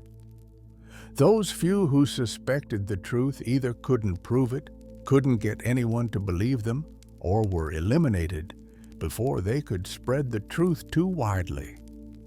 Palpatine had constructed a narrative so powerful that even overwhelming evidence to the contrary struggled to dislodge it from public consciousness.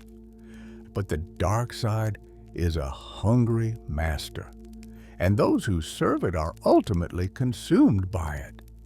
The empire that Palpatine built contained the seeds of its own destruction, for it was built not on genuine strength, but on fear and oppression. And when a young man named Luke Skywalker, son of Darth Vader and nephew to those early rebels, destroyed the first Death Star in the Battle of Yavin, it marked the beginning of the end for the Galactic Empire.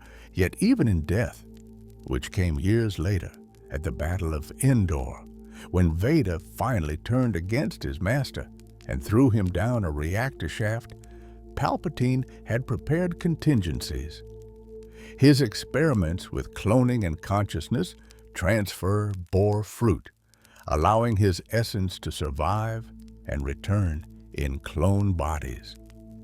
The galaxy would see the Emperor rise again, would face his power one final time before he was ultimately destroyed by Rey, his own granddaughter, in the Battle of Exegol. But that is a story for another time. Epilogue: the legacy of deception. The story of Darth Sidious is ultimately a story about the power of patience and deception.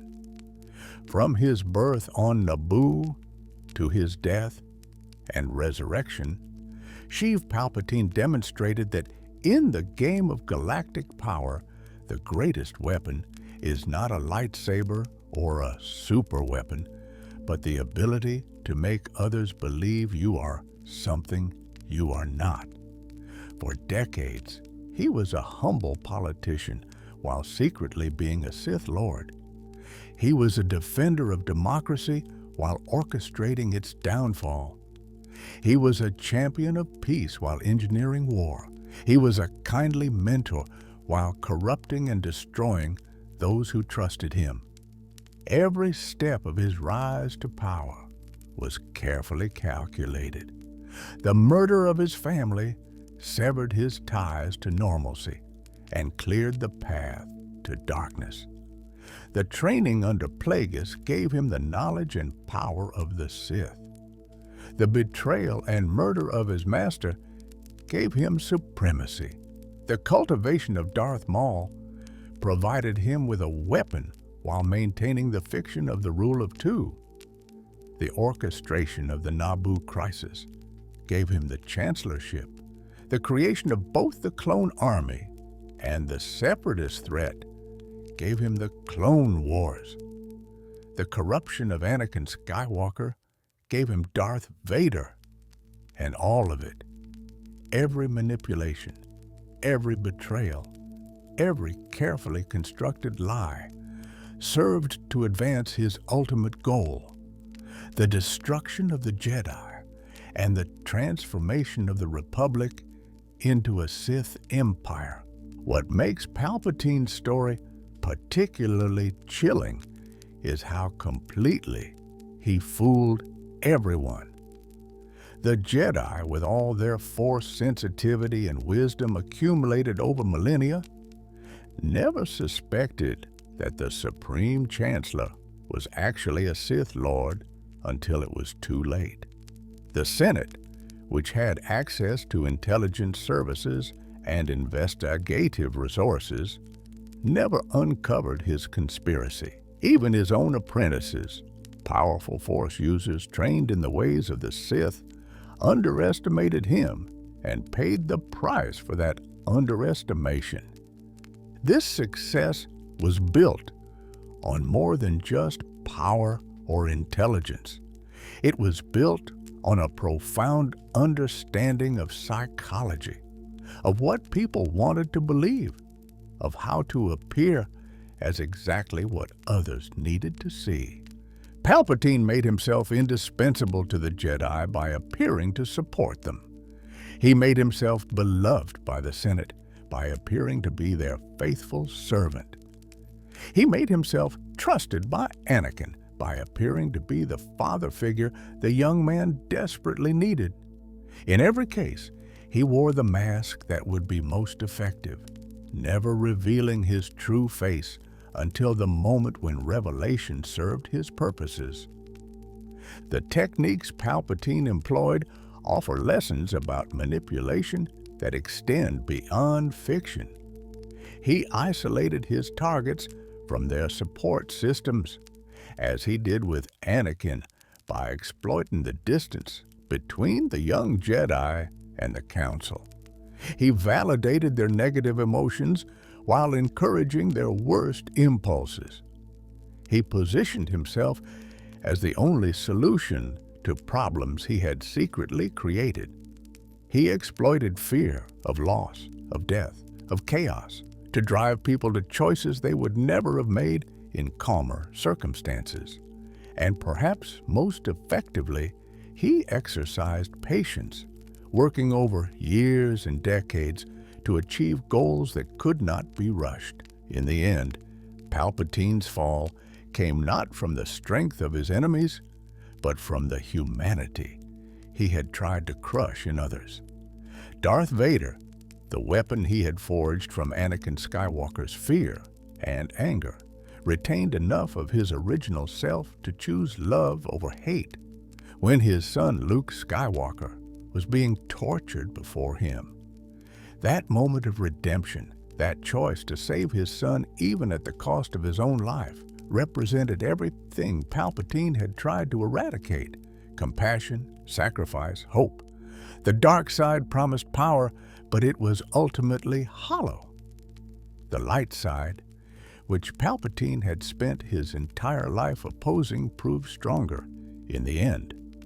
The story of Darth Sidious stands as a cautionary tale about the dangers of authoritarianism, the fragility of democratic institutions, and the importance of vigilance against those who would accumulate power through deception.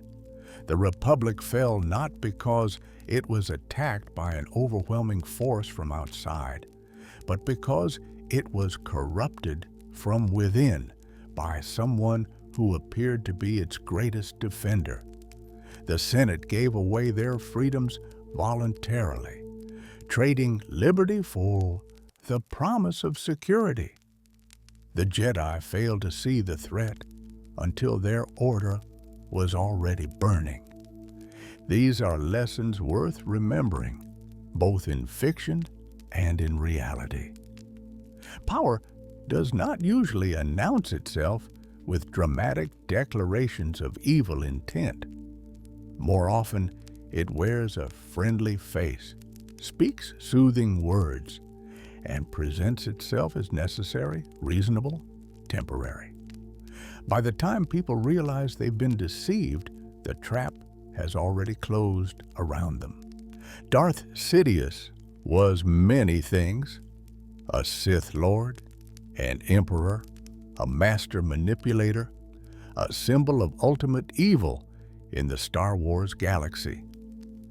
But perhaps most significantly, he was a teacher in the ways that darkness can hide in plain sight, that evil can wear a pleasant mask, and that the price of freedom is eternal vigilance against those who would take it away while claiming to preserve it.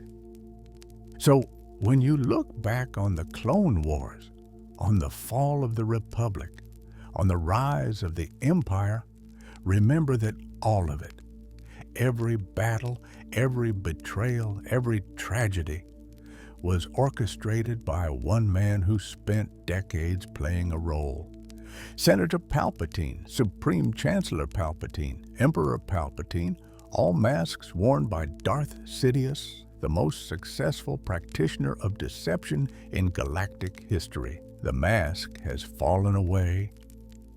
The truth stands revealed. But the echoes of that deception continue to resonate through history, a reminder that the dark side's greatest power lies not in force lightning or lightsabers, but in making others believe its lies until it is far too late to resist.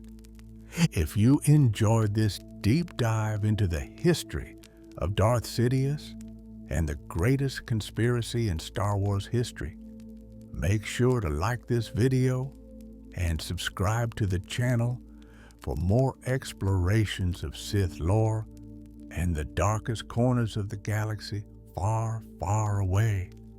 The dark side holds many more secrets, and we'll be uncovering them together, one story at a time.